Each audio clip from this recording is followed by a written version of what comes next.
Okay, Thursday night we're learning the dinim of Tfilas Kelim. Discussed the various different halachos of it. We're not done yet, obviously. So he says like this: not all utensils need to be immersed in the mikveh.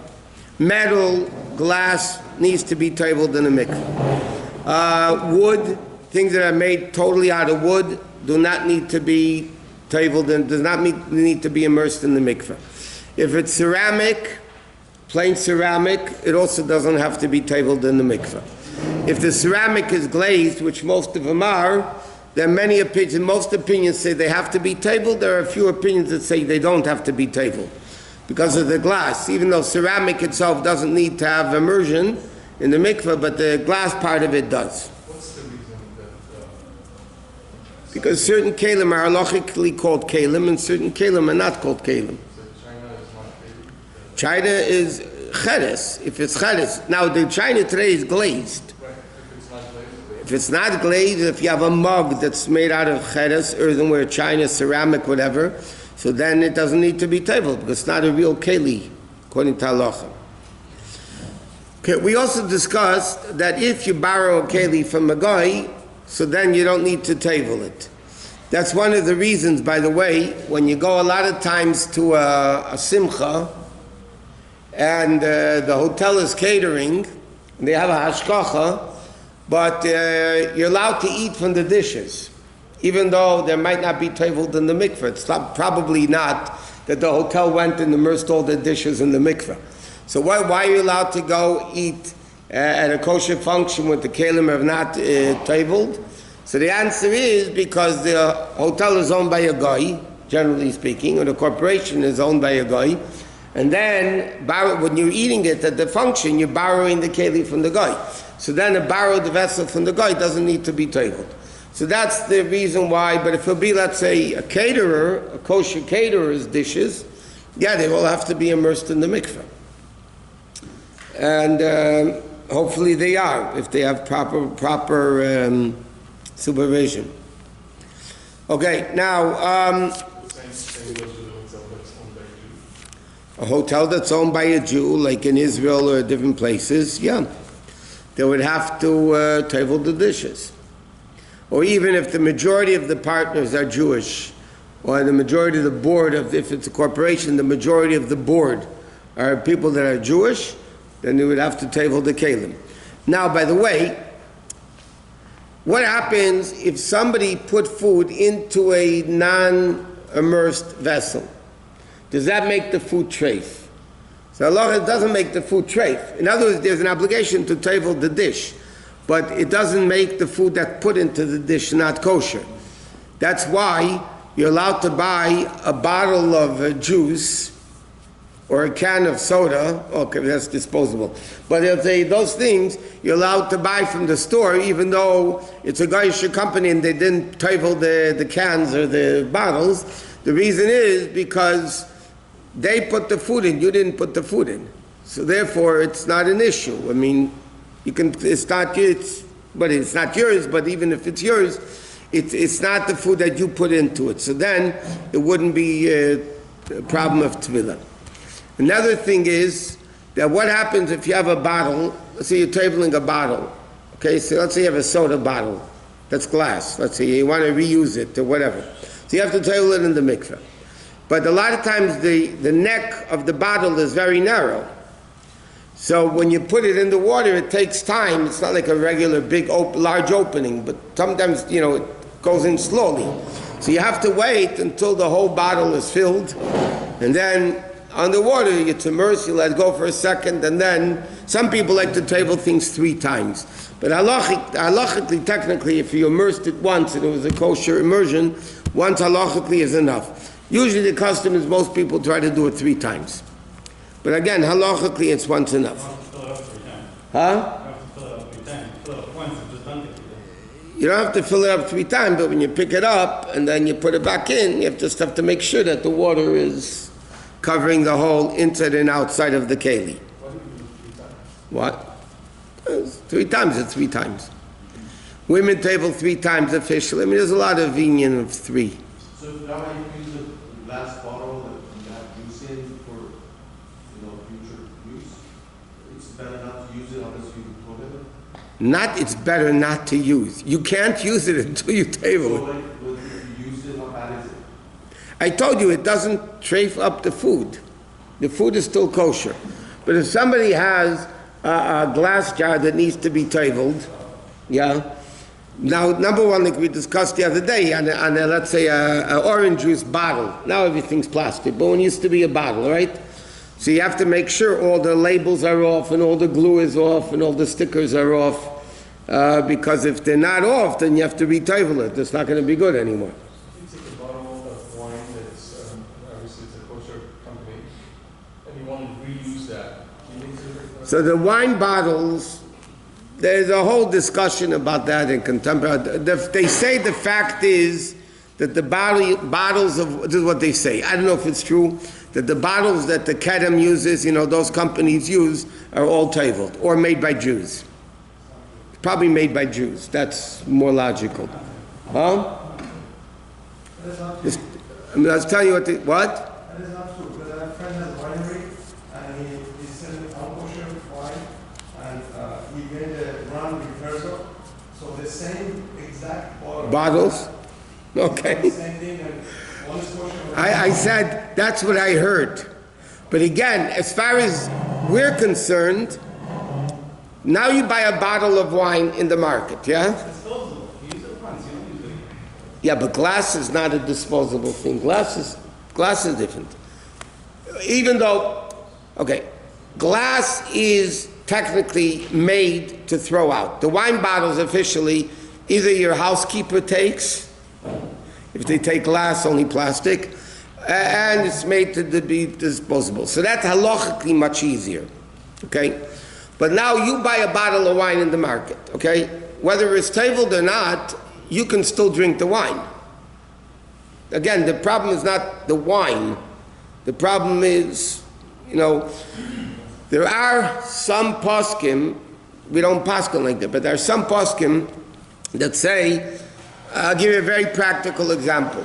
You go to somebody's house, a relative or what, they keep kosher, let's say, but they don't immerse all the kelim in the mikveh. Okay, they don't. So now they serve you a cup of tea, a cup of coffee in a glass, or a cup of juice in a glass. So there's a lot of reasons to say you would be allowed to drink it even though they didn't table in the mikveh, because there's an opinion that says if you borrow it even from a Jew, you don't have to be tabled. If it's not yours. Secondly, again, the drink they poured in, and that's not there's a lot of leniencies that people use in it. But technically, if you want to reuse a jar, okay, granted it's made as disposable, but you want to reuse it many times, then halachically you have to table it. So if it's an Israeli wine, for sure you don't need to table it. Israeli wine doesn't mean the bottles were made by Jews. Hopefully you can assume that it was. That's best to table. If you want to reuse it, unless if you find out that they're made by Jews, or generally speaking, the big wine companies make their own bottles usually, or they have their own companies because it doesn't pay for them, so it's too big to just let it out. But it depends again on which company. The workers doesn't matter. It matters who the owner of the company is. If the owner is Jewish, it's good. If the owner is non-Jewish, it's not good. Now, yeah.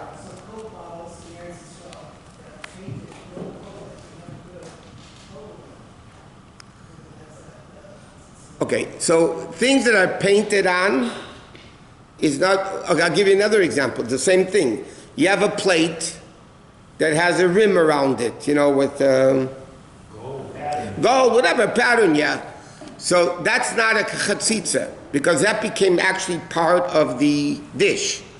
So the paint on the Coke bottle or whatever it is, if it's on the bottle, it's not an additional sticker, that actually halachically becomes part of the bottle. If it becomes part of the bottle, then it's the bottle. You table the bottle, that you table that also. It's like if you table, you have a pot with a handle, yeah? Technically you can unscrew the handle. Okay, but you don't have, when you table in the mikveh, you don't have to unscrew the handle because it's part of the keli. The same thing if you have a hinge, a top that's a hinge on the pot or something. That's the way it's used. You don't have to undo it. But if you have a sticker on the Coke bottle, that's already not part of the bottle. That's secondary to the bottle, and then that would have to come off if you want to table it properly. Okay, now the shaila is like this. A guy, a non-Jew, is not allowed to table dishes. If he does, it's no good. How about a child under bar and bas mitzvah? So the halacha is like this. They're not believed. Let's say you send your 10-year-old kid, how old are you, 10? 11. What happens if you send an 11-year-old kid with a thing to the mikveh? And he goes to the mikveh, he tables it, he comes back, he says, okay, I put it in the mikveh. Then it's not that the tefillah is no good, he's not believed to say he tabled it. A child has no namonis, trust in mitzvahs that you need to do. Did you take a video that you did it? That's... No video of the mikveh. Yes. No, but what happens... No, I'll give you another practical example. Somebody bought a whole bunch of new dishes for Pesach, okay? And they want the kids to help, and they go to the mikveh together, and the kids are also helping table.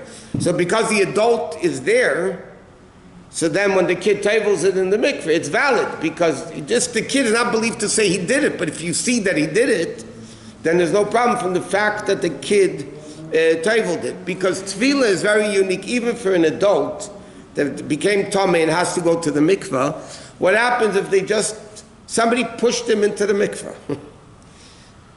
They just pushed him into the mikveh, and he got, they're wearing no clothes, or very, whatever, loose clothes. So then, you don't need kavanah to table something.